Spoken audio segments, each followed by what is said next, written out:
startups, entrepreneurship, starting your own new business. Join me every week as we dive into stories, topics, and advices from the top founders, innovators, the crazy ones, the misfits, the troublemakers. Every Saturday at 4 p.m. I'll see you there. How do we take Pakistanis and explain how to use this? We're promoting this as a tool. Right now, it's very less that people are okay. How do we incorporate these other pieces so that humanity does not become completely just, ruled by an app? To start using AI to solve your problems and not ask me. That's the simplest way to do it. Hi, everybody. This is Inge Urbancic, and I am here today with you for the first edition of The Faces of Pakistan. And I am coming here to you today from Karachi, Pakistan, with a very, very special guest. And I'm very excited to launch this podcast to help showcase the people of Pakistan and the culture of Pakistan, the languages, the religion, and all of the different aspects of Pakistani life and culture Pakistanis bring to our world. So with that, I'm hoping to develop greater connections, greater intercultural connections between people of Pakistan and around the world, and also to have Pakistan be represented as global citizens and as people and of the world who are ready to, as people who are ready to engage, explore, develop, and grow as citizens of the world. So without further ado, I'm here today with my very first guest of the show, Saad Allahwala. Welcome, Saad. Thank you so much for having me. It's wonderful to have you here today as our first guest on the podcast. And Saad is a longtime friend of mine, and he is the director of Startup Grind Karachi, along with a lot of different things. And today we're going to find out so many great things about Saad, to find out what makes him a wonderful, wonderful face of Pakistan and a great person to launch this podcast. So welcome once again, Saad. Thank you so much. It's wonderful to be here with you today. It's wonderful to be here with you. I mean, I'm surprised that you just showed up to Pakistan. We didn't even know. You didn't have to tell us, but usually we knew. So but it's really good to have you here again. Thank you so much. Yeah, it's a surprise. It's becoming my second home. More and more, I can just pop over here and see everybody and see what's happening. So it's great to see you. So, and how was your day? How did everything start with you today here in Karachi? Just 30 minutes ago. So, everything started well. Karachi is a little quiet in the mornings. We're usually not morning people. We stay up late at nights. Not very eco-friendly, but it's been a habit in Karachi, but I'm trying to change it. Society-wise, things are opening up more early now. You get more restaurants open in the morning. You get more businesses open in the morning now. So things are shifting, mainly because of the economy, which is, I think, a good move to fix people. So when you say they're shifting to be earlier, I'll tell you, my drive in this morning took me about an hour, and it was completely full of people. So That was rush hour. okay, so there are people out in the morning. Yeah. Yes. Because they have to be up at the morning. Corporate offices have to open at 9, or government offices. And the route you took, that's one of the busiest roads to be at in the morning at 8 or 9 a.m. Okay, well then that explains it. Yes. So there are morning people. Yeah. Yes. It's a city of 30 million people, so you'll find all kinds of people. Yeah, 30 million people. It is a big city, and you feel the 30 million people here. That's for sure. That's one thing. There are always people around. Every time of day, every time of night, wherever you go, there's tons of people. Like, the city is so large, even though if you measure it through a measuring tape straight, it's not so large. comparing to Istanbul or comparing to other larger Tokyo, the other larger cities. But Karachi is so dense, and yet still so large that the area you're living in, most of my family still has never been there in their lives. So it's just so large. There's some areas that none of my family's been, and it's like 1 million people living there. Just it's a crazy large city, and then it's very. I noticed that as well. I mean, I am probably an hour outside, from here, and you would think that an hour away would be, kind of calm, more land, a little more peaceful. But it's just as congested and just as crazy as it is, just as many people. So anyway, but we made it. It was good to be here. So tell me a little bit more about you, and tell me about, first of all, just your background. You were, you've spent time in the U.S. You're born in Pakistan. So, no, I was born in the U.S. Okay. My background, I think the highlight of my background might be my family, and it is my family. But I've been lucky enough to be traveling all my life. Since the age of 11, I've been going around the world with my dad. And because I had a US passport, didn't need visas. He just take me along. They tell me at night that, okay, we're leaving at 6 a.m. in the morning. Be ready, we're going to Singapore. No, I have school tomorrow. No, you're going to Singapore. That's how plans were made. And I was really blessed to have a dad, like my dad, Rehan. But my background would be, I come from a business family. The caste we're from, it's called Dehliwalas. Dehliwalas are known for only doing business. Like, you can't think of doing a job. Then my great-grandfather had businesses. My grandfather ran a large paper business in Pakistan after the partition. And my dad's been also in technology in that business. So we have business in our blood, and that's really what I'm aiming for. I've already started. Right now I'm working with my dad full time to help him with a large project in his company, which is exiting the company. So the whole merger and acquisition process is now handled by me. But I've been traveling around startups all my life. For the past 4 or 5 years, I've been doing a lot of things alone, traveling alone, doing a lot. I started a lot of businesses alone, which a lot of times before I could actually take things to market or execute 100%, I was pulled back into the family business. So these passion projects of mine that have been around sustainability and green tech, agri-tech, they are still one of my great passions. I love nature personally.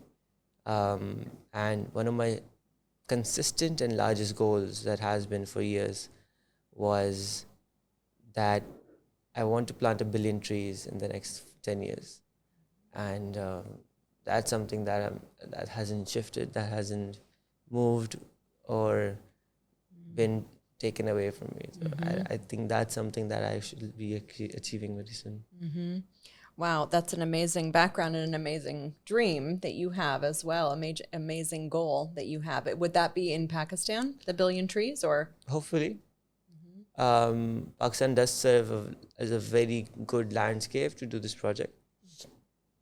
We have land becoming green, we have land that's becoming inarable, a lot of shifting landscapes because of climate change is providing opportunity for underutilized real estate, underutilized land to become into forests. We have tremendous thousands and thousands of acres in this country that is fertile, that needs a little work to either do agriculture or something, but isn't, because we're a lazy country. We're a very lazy country. I'm sure you noticed by now how we're waking up in the mornings and not waking up in the mornings. So to make that unproductive land productive, that's the main target. And I'm going to focus on underwater trees and overwater trees. So underwater trees being seaweed farms, and overwater being actual trees that bring you food. Fantastic. Okay. Wow, there's a lot to talk about there. I want to go back, though, really quickly to what you were saying when we're talking about, the people of Pakistan and the faces of Pakistan and describing it as a lazy Yes. culture or lazy people or lazy society. I mean, that brings our beauty out too, So, right? Yeah, The tell British me a nature. little bit more about that. Why or how do you, when I'm here in Pakistan and I feel like I see so much bustle and people moving here and there and ideas and this and, a lot of things happening. So in some ways, I think because of all the movement that's happening here in Karachi, I don't think of lazy. I actually think of the opposite. I think that it's extremely busy and productive. And so I'm wondering, as a Pakistani, kind of looking inward at your own culture, what makes you think or what makes you classify it as kind of a lazy culture? If I'm... No, I will answer this question. I think this is something that I have been thinking about for a while. And these recent days, a little more than I should be. So I personally think that we are a lazy society, considering one factor being, so I worked for a month at McDonald's in America. The productivity of an individual in the US, that's taken out of them in their 8 hours compared to the productivity over here. And I'm talking about the masses, not talking about the top 1%, 2%. They do work like crazy. But the masses, if you look at our agriculture sector, if it's supposed to take 5 people to irrigate 1 acre, you'll see 10 people working there. And if it's supposed to have just 1 person cleaning a building, you'll see 3 people there. Because 1 person, like if you were that person, you can do the whole building, you can clean the whole building, and in return you also get paid more. But because you're lazy, or you're just unproductive, or you're not trained to be more productive, it's going to take 3 people, because the 1 person just wouldn't get it done, and he'll have all these excuses invented from you. You don't even know what kind of excuses people come up with. It's crazy. It's funny, but also very sad at the same time. Similarly, if we were doing this project of a urban school, rural school, called the Rural Incubation Centers, and we were helping people learn about technology, make money online, and we took on this small city, a small town outside Karachi of like 5,000 people, where we were giving out phones, we had a school, people were coming in, they were learning about technology, starting to see how they can make money online. And we were really investing a lot, our time, our money, our efforts. The total number of productive hours in that city of an individual who runs a shop even was 3 hours. 6 hours, they're just sitting, doing nothing. Similarly, if you go here to an office and you see, okay, 1 person can edit a podcast in 10 minutes and he's going to take 1 hour for no reason at all, that's how they will stay. They don't want to learn more. Not because they don't want to learn more, they do want to learn more. They do want to, not because they don't want to learn more, they do want to learn more, they want to be more productive, but there's just not enough motivation, social motivation. What about competition? Very Is there less. not enough competition? Because if there's, it seems to me that if someone is not producing, right, or, excuse me, if they're only doing 3 hours a day of work in an 8-hour period, usually in say in the US, for example, they would probably lose their job because they're not producing. Right. So what I wonder here is there a risk of them losing their job No, to other people? barely. Especially with the population here and unemployment. I mean, isn't there, how does competition fit in? Job competition. It's For some reason, that's a very good question, and very less people have answers for this. This is a debate in almost every one of our conferences, every one of the other conferences that I've been to. How do we provide sufficient workforce for the demand, to fulfill the demand, and the workforce that is there, that's getting out of hand. And people who are sitting at home and doing nothing, because they're being supported by their families, if they don't work, they can still live 6-7 months. It's a very low pool of serious workers or serious employees out there. And then if they are serious, are they considered productive? So if we go back to the idea of quote unquote lazy. I would still rate it at 50% productivity compared to if I hire someone in the US.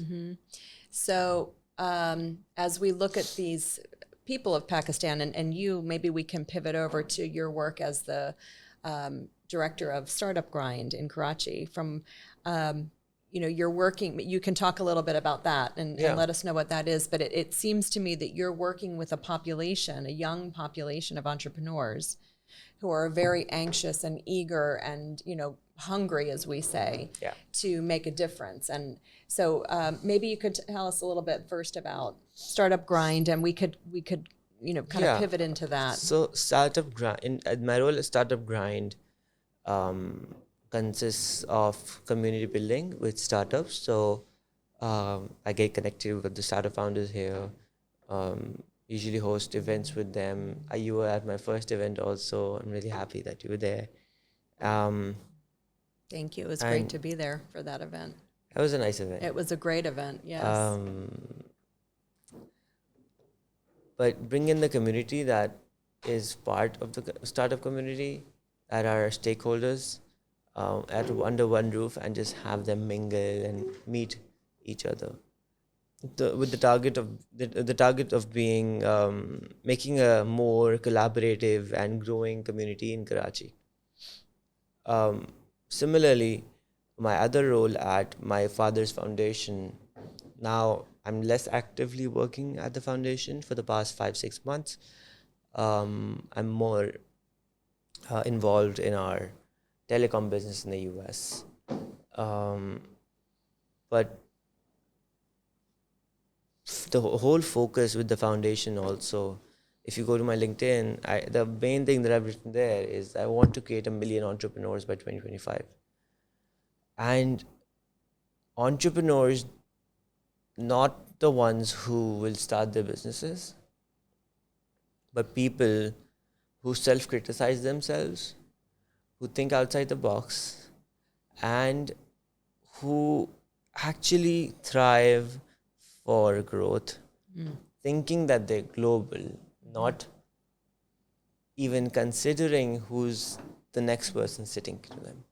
And that's not their friend. Their friend should be someone who is a competition sitting in the US, sitting in Switzerland, or wherever, where wages are high. Because us thinking, I should not be able to hire a video editor for 30,000 rupees a month. That's just not how it should be. And what is 30,000 rupees? What does that equate to in dollars? A little more than $100, $110. Full time. Full time. Okay. You should not be able to do that. No, but I still am, because there's still people who are willing to work in even 10,000 rupees. But if you go to a professional level,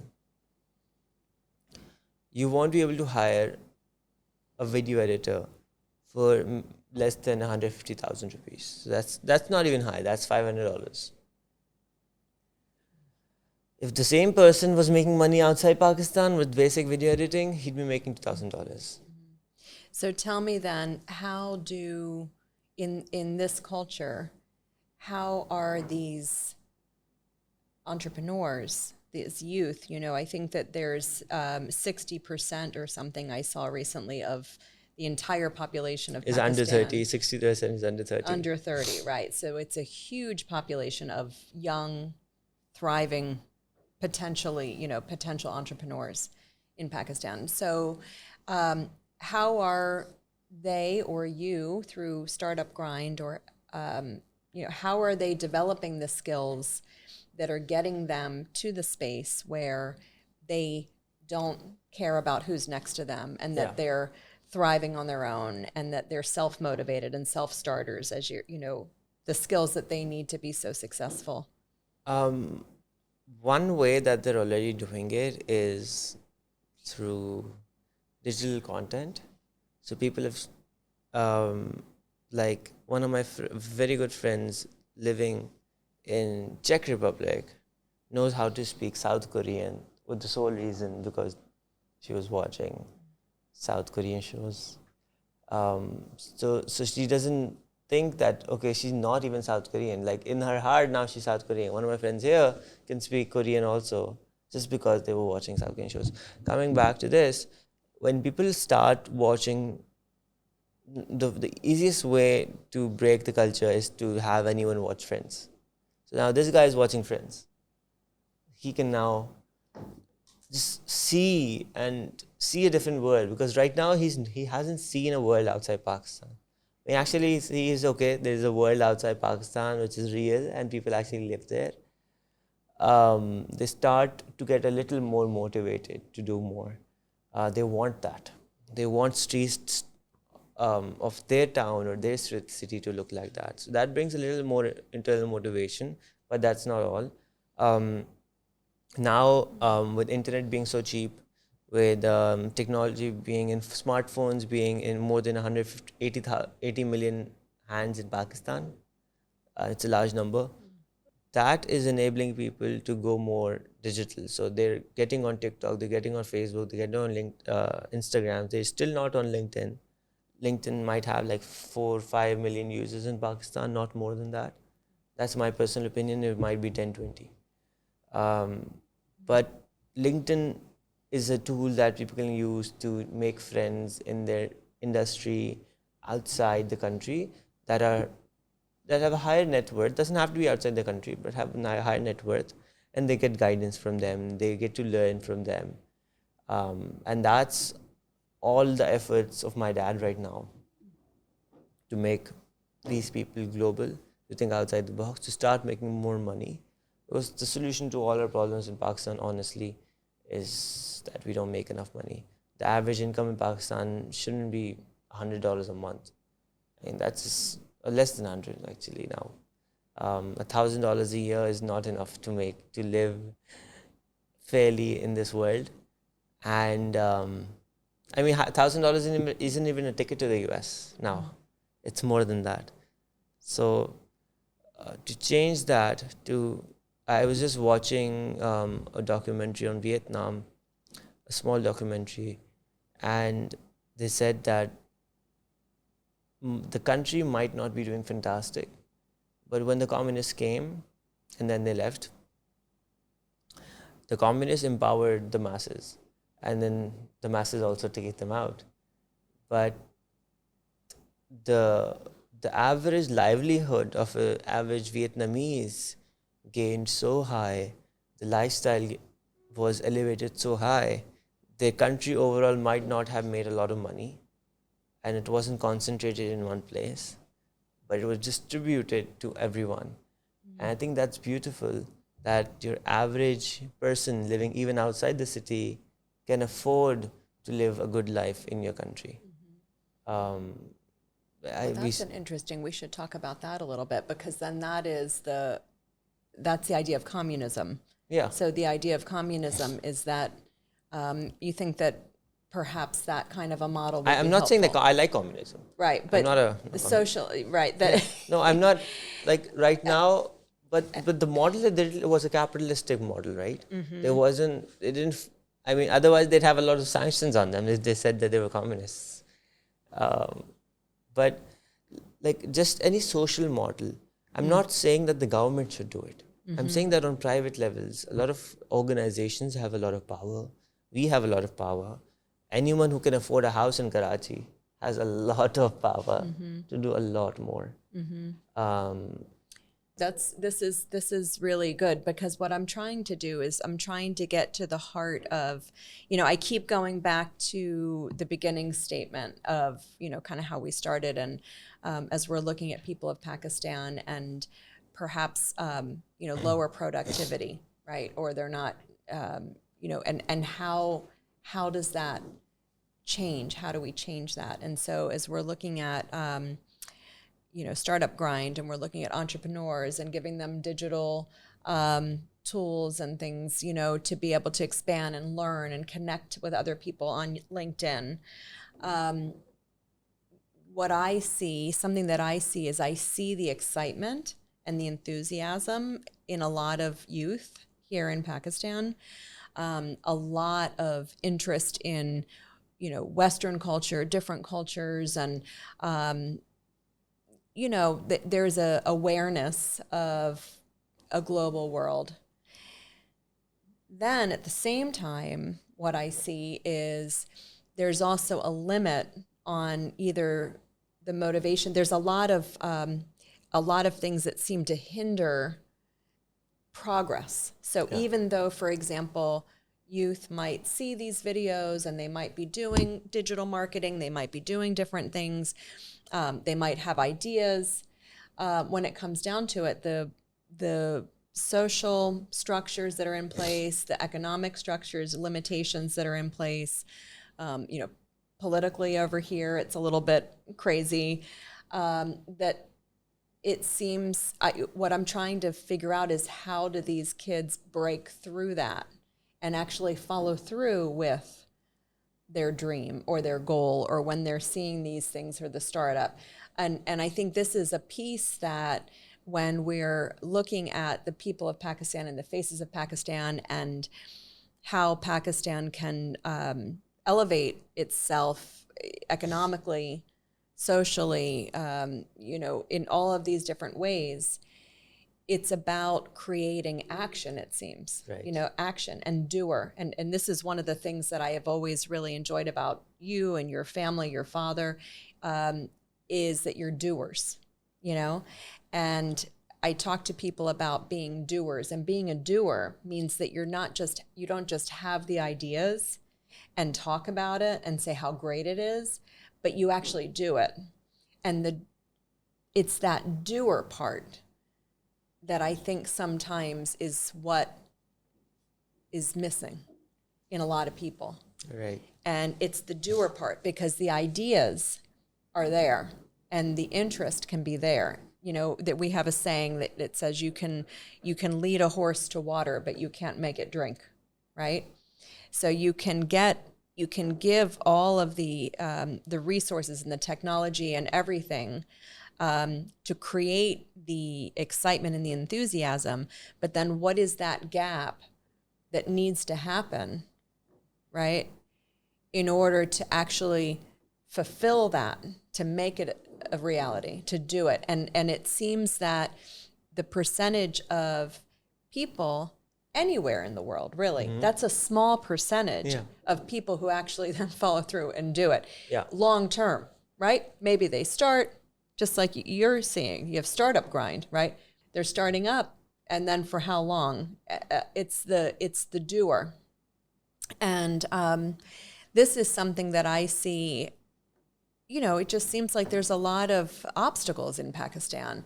And sometimes it becomes easier then, even if you have an idea, becomes easier not to do, because you can fall back into the social structure where things are fine, even though, the economy might not be great, you might not be making a lot of money, but you have enough to get by, and the family structure's there, so you have support of your family, you have a house, it's fine, And I'm wondering, at what point will the society remain as it is, change, because I think that the more I see and the more I, even listening to you and hearing about the opportunities for people who are out there, and opportunities for, even dreams that you have, the billion trees, and it's how do you create doers? I think that's, how do you create doers in Pakistan? And doers meaning motivated to to act, having the information, having the resources, and then doing it and fulfilling it and following through. You might not be able to answer that. It's more of a conversation, what you think about yeah, that. so that was a conversation. I agree with you that Pakistan is no cherry. I mean, it's a difficult country for sure. I've learned to always be optimistic. I've never learned to not think optimistically about anything at all.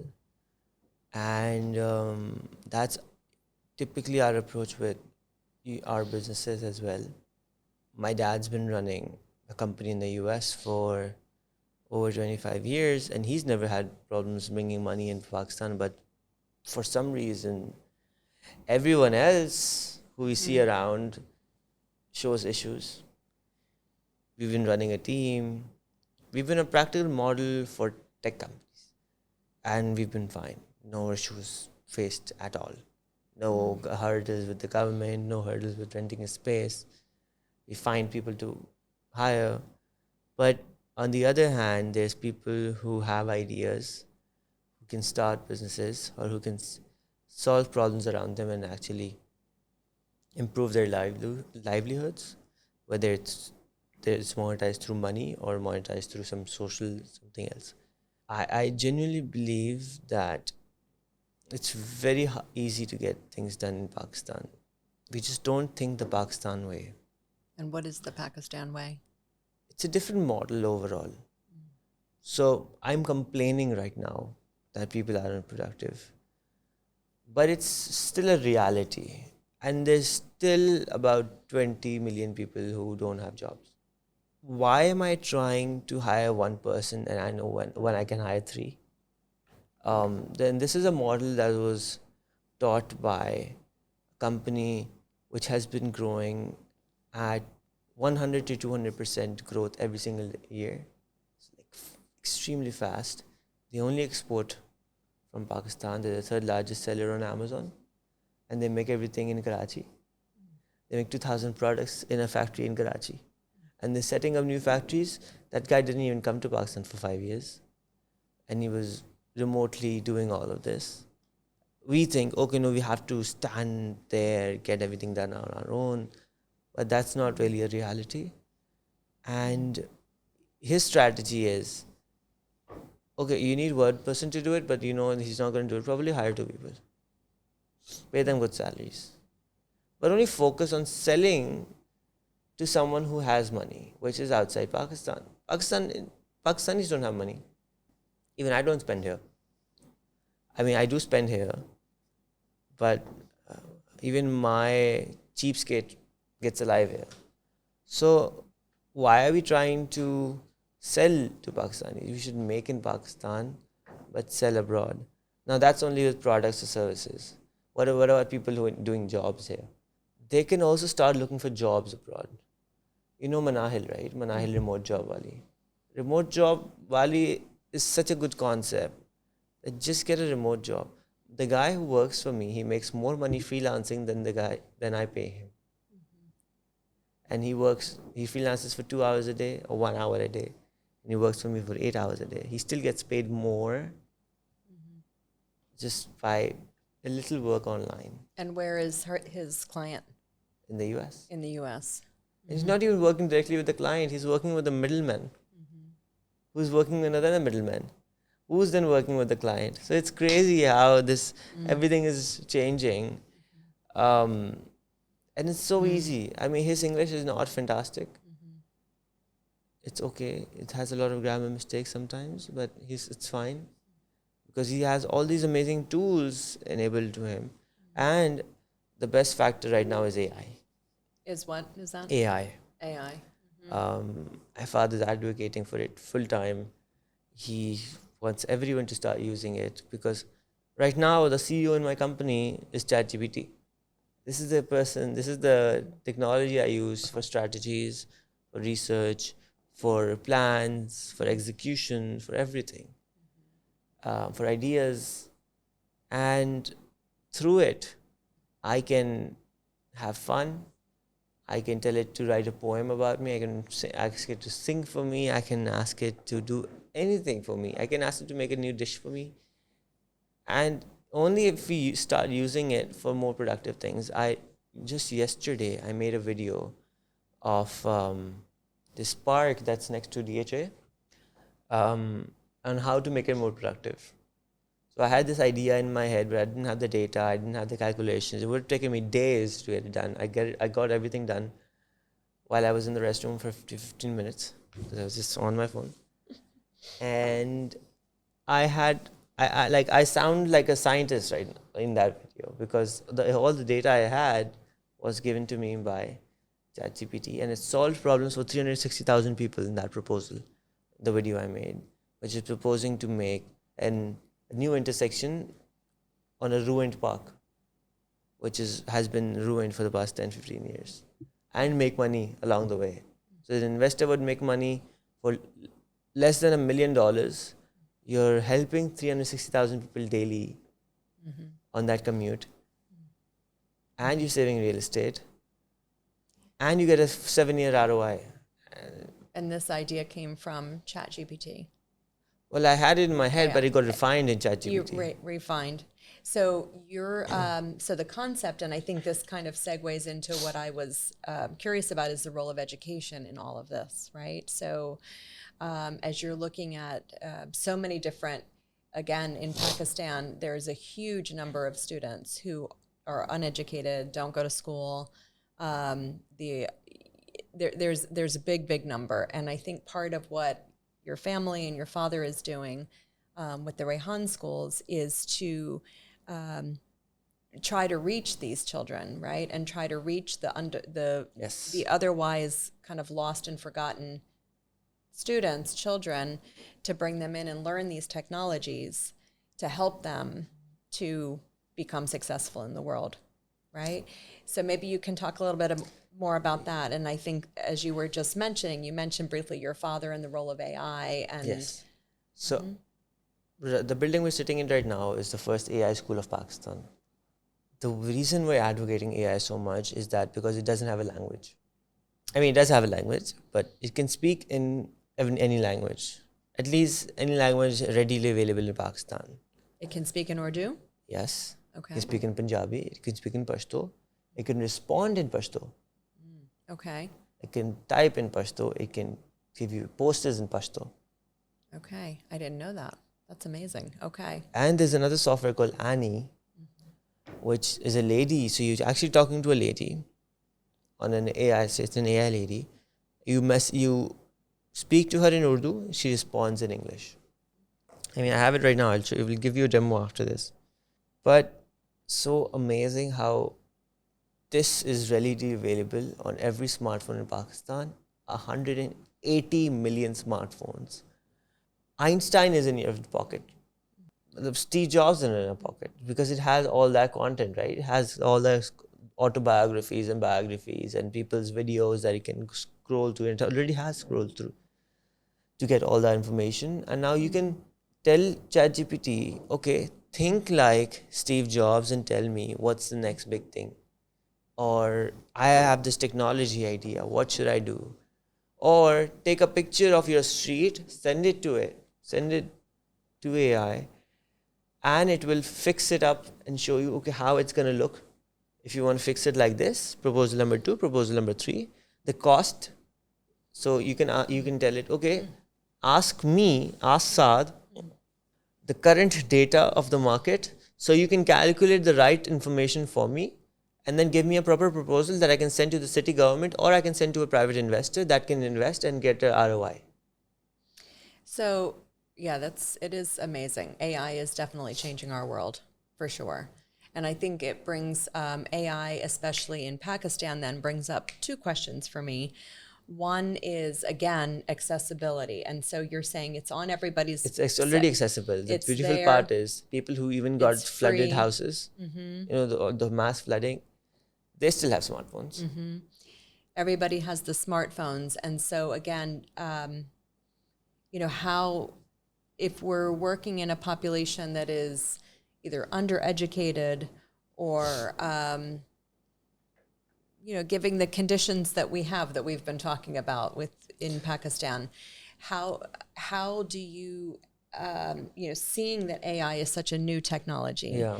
and it's ripe for, to really help, to be used as a helpful tool, because it's fresh. Yes. Right? It's fresh. And so there's a way right now that it can be, almost refined and explained how to use it, rather than already have it be, running off course and all of this and trying to bring it back in. So I guess my question is, again, how do we take Pakistanis and explain how to use this, in a way that you're using and going to city council and all of this. How would they be using this? So I have an answer for this. So the government isn't, sometimes we feel, and I try to tell myself, and we usually do, that the government is irrelevant. But the government does have some relevance. And a lot of systems are made privately, but also a lot of systems are executed and implemented and enforced by the law enforcement and the government. Now, Punjab just announced, I don't know if that's fake news or real news, but my dad shared it. But my dad's in Punjab right now with the technology minister for this core purpose, to set an emergency for ChatGPT and AI adoption. And how is that going to happen? Mass campaigning. When you call someone, it tells you about breast cancer. It tells you about what you shouldn't look at online. That's speaking to you. Everyone's calling to someone every day. If you market AI, if you market online earning through that, that's mass marketing. That's making people curious. And that will enable a lot of opportunity. How it can be done on a private level, if someone is not part of the government, I'm not part of the government, I can enable everyone in my office and force them, or guide them at least, give some sessions. Forcing is a negative word with employees. It's a very strong word. Encourage them, but encourage like very strongly. Is that not forcing? Strongly encourage. Strongly, yes. Extremely strongly encourage to start using AI to solve your problems and not ask me. That's the simplest way to do it. If Sardar comes up to me and asks a question, I just tell him, okay, ask AI. If it cannot answer something, I will then answer you. But before that, go there. You have a good thing to tell me about, and you're going to write me a long message, speak to the AI, ask it to write me points, and then just send me those. So small things that pushes people to use ChatGPT, similar softwares.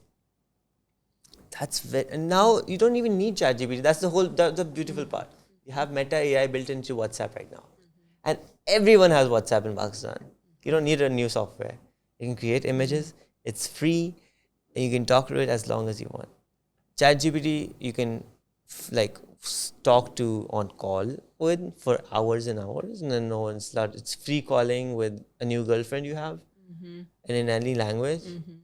But talk to it about productivity. Just ask it to give you question you, make a life plan. I mean, the way it does it is just phenomenal.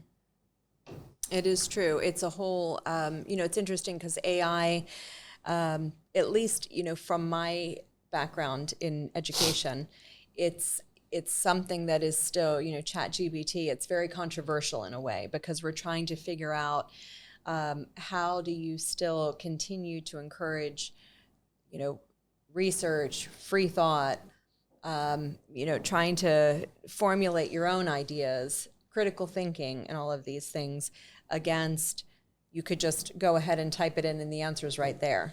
So there's this, a bit of there's so many beautiful things about AI, ChatGPT, in terms of, even medicine. I mean, there's so many different areas where we are, it's very, very helpful to us. in education, we're learning ways as well that it can be beneficial. But I think from my perspective, it's also something that inhibits thought. It can inhibit your thought. It can inhibit the creativity and kind of the structure that's needed in terms of, explaining an idea and formulating your idea and doing some research behind it yourself. So granted, we're going there. We're not turning back. So it's a question of how do we incorporate these other pieces so that humanity does not become completely just, ruled by an app or, Chat GPT, that we can still use our own thoughts. We can question what we're seeing, question the sources of where it's coming from. That's another thing. I think there's a big question behind what kind of bias is in the information that you're getting, right? Because the information is coming from what people have fed into the systems all these years, right? So Chat AI, it's pulling from all of this. So what is the bias that's in there? Is it a Western bias? Is it a Pakistani bias? When you get the information, from whose perspective is it coming? Things like this are questions as a researcher and as an educationalist, as a professor, that I look at and I think, there is still a little bit of warning, I feel, at this point, to just blindly accept it, especially when you're in a developing country like Pakistan, who needs to, in my opinion, still have its own identity, its own voice in the world, and not just become a, colonization, looking at Western dominance and all this. It needs to still have a voice. Yeah.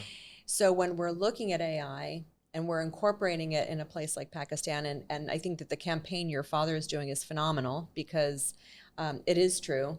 It's almost like PSAs, like public service announcements. Anytime there's a phone, they make a phone call and there's a PSA that comes out about health, wellness, whatever it might be.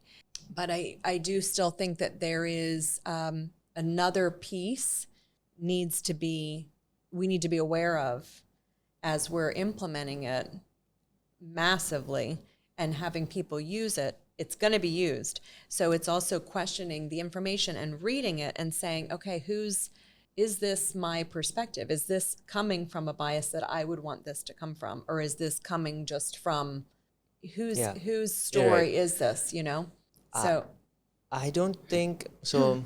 I don't think anyone can predict for the next 10 years. But whenever you put a lot of my dad's plans are very, what was the word you used? Strongly encouraged. Yeah. So they're very strong. And they're very different. Reason being, our problems are very different in Pakistan. And right now we are in the identity crisis also, which you just highlighted a little bit. Critical thinking is one of the most important things that I was taught all my life. And I was asked to do whatever I wanted. And I was guided along the way, sometimes strongly guided. That doesn't mean that I don't have a free will now, or I don't question everything. And that's, I think, the beauty of life, that you actually keep on thinking, you question things, you consider what's right and wrong for you, for the society, for the social cause, and then execute on something. And is that, I'm sorry to interrupt you, but is that happening here? Are people, I think that's another question when you're getting down to the root. Are people questioning, or are they just listening and doing? Are they just, for example, memorizing and doing? Are they actually questioning what people are asking them? Questioning is built into our bloods in Pakistan. Do you realize? Have you noticed how much we criticize? Criticize, yes, but that's different, I think, than question. I think criticize is, in my opinion, what I see with criticizing, it is almost a sense of it's done in a way to make you feel better than the other person, right? Yeah. It's almost in a way to cut them down, so it's making you feel a little bit better. That's how I see the criticism that happens in Pakistan. And there, I do agree, I do see that a lot. And critical thinking, besides that, is something more like, well, why? Why are they doing that? You know, or why? To have more of a conversation and to understand why. For myself, my own opinion, back up my own opinion. You know, this is the reason why I think this. You could have criticism, but then back it up with why. Right. I don't think that's happening right now. I don't think it is either. This is something that I'm wondering how, it sounds like you have had this in your life. Yes. I mean, there's a lot of rights and wrongs. We're promoting this as a tool. Right now, it's very less that people are okay. I don't think people blindly trusting and blindly using AI right now either. And not even AI. If you look at the mass political campaigns even in the country, people blindly are willing to give lives after a person who they're not even going to think twice. They're not even going to ask themselves, should I be doing this? Is this good for my family? Is it good for myself? Shouldn't I be just learning something that can make me more money and then I can just live a better life for my family? No, let's just live it now. We'll go have chai. Oh, after that, we'll go hang out somewhere else. And we don't think twice about anything. So that's a very good point that in Pakistan, so a lot of times people don't think twice about something and just and I think that is something that is maybe a beautiful part of the culture too, you know, just because, so when I bring up these questions about critical thinking and AI, right, this is something, I'm coming from the US, I'm coming from Washington, DC, and this is something that in a Western culture we're very concerned about. Over here, it might not be, right? Critical thinking might not be something that is important in the society. And just because we think about it there and that it's important doesn't mean it's important here or that it needs to be important here, right? It can just be more so listening to your elders or doing what you're told or respect in that way that you don't question authority. And so if that is the case in this culture, and then we're implementing something like AI for people who are seeing, for example, the bias in AI, you know, who are aware that there is potentially a bias in AI, it's important, I think, to recognize that the impact that it could have on a culture in swaying them perhaps away from their basic roots and their basic identity as Pakistanis. I agree. No, that happens a lot.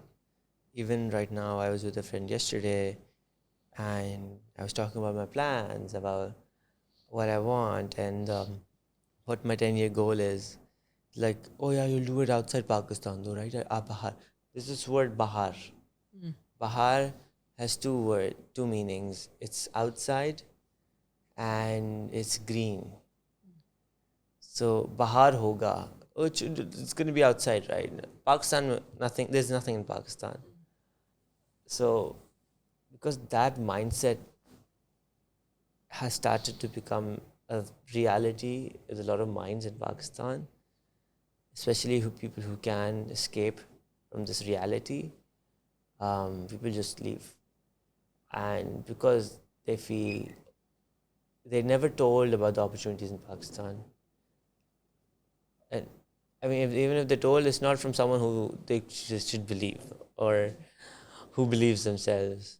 So, I don't know. I'm just I feel there's a lot to do in Pakistan. I'm very optimistic about it. I don't think outside Pakistan there's enough opportunities because this is like an unused land, an unused piece of minds. People's minds are so pure because there's nothing inside them. And we just have to, that's our capital, our people are our capital, our land is our capital, and we have to use it more productively. Tell me more about then your dream about the billion trees in Pakistan, and when you're talking about what you want to do. So I've planted over 10,000 trees so far. It's a very small seed in a drop in the ocean, which the goal. But there's a few models that can be done. I want to directly or indirectly plant 1 billion trees. So even if I could channelize investment into someone else's company who invests into trees or plants trees, that's still me partially achieving my goal. My dream, the house I see myself living in is outside Karachi by a lake, where we have property. Just build a mansion there because it's so cheap to build there with sandstone, so native stone. It's cooler, it's nicer, no seepage, very lively, and just the feeling and smell of nature.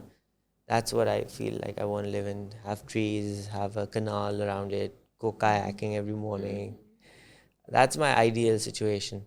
I Do think you know where that is? Do Yeah. you see that in your mind, or you know what part of I know I Pakistan can build that it in is? the next 2 years. Right. Is that in Sindh? Yeah, it's like an hour and a half from here. It's 30 minutes from where you are. Oh, it's almost okay. Yeah. Well, I think, if you see it, 45 maybe. you see it, you dream it, you will do it. Oh yeah, Right? I know I'll do it, 100%. But other than that, I want to plant 1 billion trees in the next 8 years, before I'm 30 at least. And I'm 22 now, and I genuinely believe it can be done, because planting trees is not just a noble thing, it's a financially profitable thing. There's a 4 years ROI on your investment, and it can be massively done through an IPO of a company, or bringing this model or business on blockchain and selling your initial coins. So if you buy the crypto, you're technically buying a tree, and you get dividends on your crypto. So similarly, how you would buy stock, you'd buy a stock of the tree. So if one stock is one tree, and you get dividends from the annual revenue. That's the model. It's a sustainable business.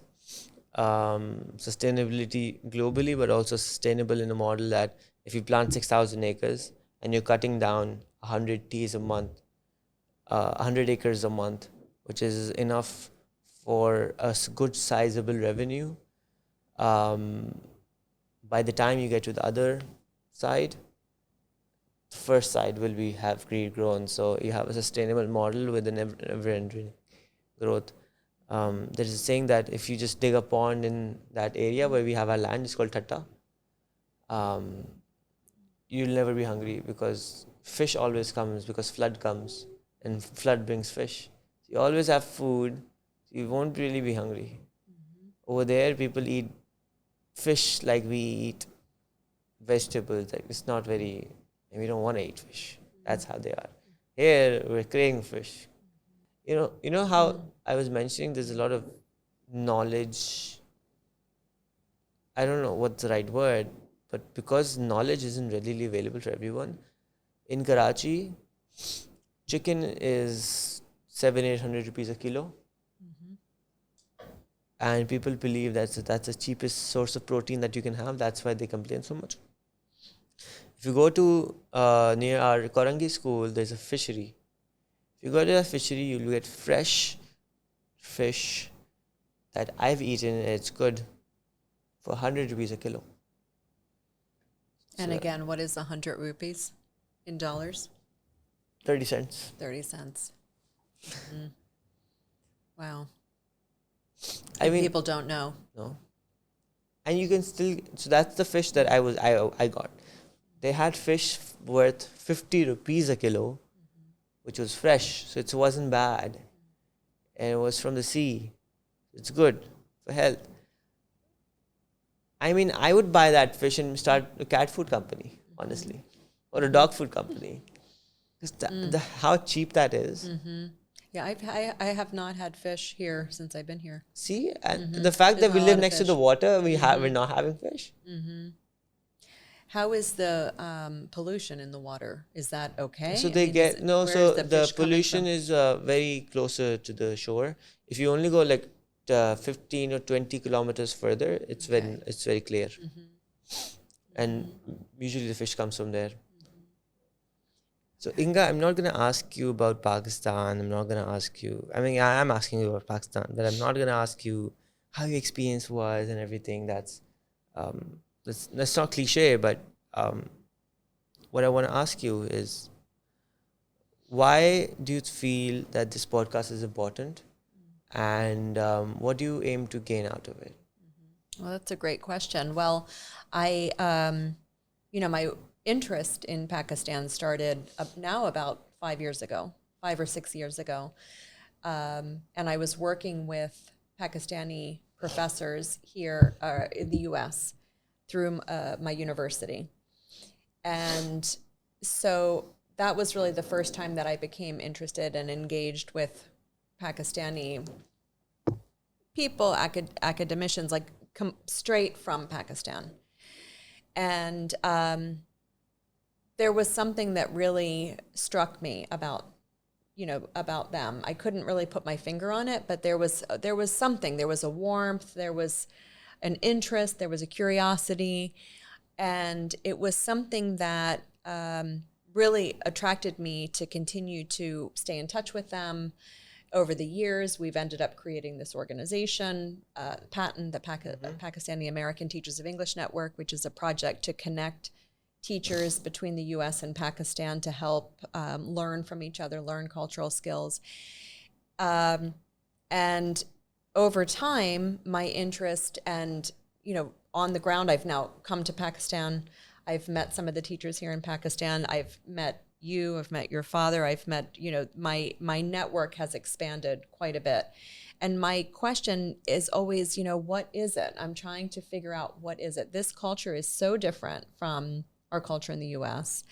My friends, my family in the U.S., they say, Inga, what are you doing in Pakistan? What's happening in Pakistan? And I think part of my reason for doing this podcast and my interest is to be able to showcase the people of Pakistan. And the more that I'm learning myself, that I'm learning about the people, the culture, the beauty of Pakistan, I think it's important to be able to create that awareness to the rest of the world. Sometimes, actually oftentimes, not sometimes, but we're run by the media. We're run by what we see on the media, and the media decides what it wants to show. And most of the time, the media is just going to show sensationalist, terrible things that are happening, right? So they're going to focus on the tragedies anywhere, if it's in Pakistan, if it's in the US, wherever it is around the world. Yeah. The majority of the engagement on the media is going to be negative media. So through this podcast, I really want to be able to create the awareness and showcase Pakistani people, Pakistani culture, showcase Pakistani culture to the world, Pakistani people as, these beautiful people who are just struggling and trying to make a better place in the world. So this is why I'm here. That is beautiful. Thank you for being here. I thank you for your support and effort in Pakistan. Thank you for being here. Thank you for all the support that you have for Pakistan and for my people. Even though I might be your president someday, but this is still my people. And I really hope to be of more help with your mission, because we are a country that needs more ideas, more awareness, and even me included, we need growth. So anyone who can help us channelize it is appreciated. And even if not, we're still in the word called mehman nawazi in Urdu, which means taking care of someone. So we're always taking care of anyone who comes into our house, into our country. So regardless of whoever you are and whoever you are watching, Pakistan is open for everyone, and we're one of the most hospitable countries in the world. That's my opinion.